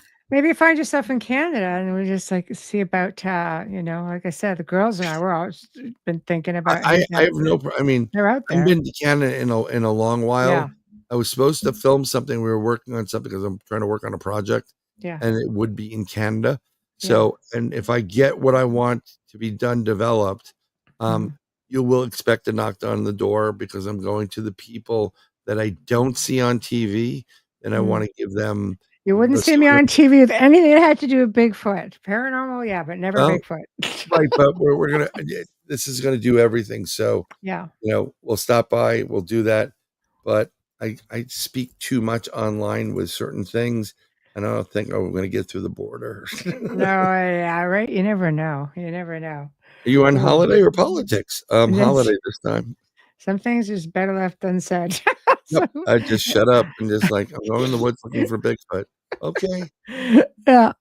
Well, with that said, we're going to Sure. get ourselves signed off. Everybody in chat, thank you all so much. We've had people on all our platforms tonight, and I think people in Rumble keep forgetting that we can see you guys. You can participate, but it's great to see you guys there. So thank you. Tuesday on Beyond the Outer Realm. From McDonald from Ireland will be joining me talking about historic and haunted locations in the northern part of Ireland. He'll talk about his experiences, his paranormal investigations, and so on. Wednesday on the Outer Realm, Dr. Christopher Macklin exploring the realm of angels, multifaceted messengers and guardians, and their esoteric connections. That should be exciting.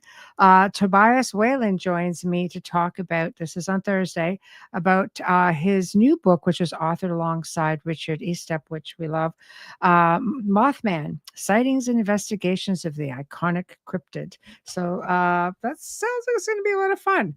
So in the meantime, guys, have a terrific weekend. Be safe out there, and we shall see you all next week.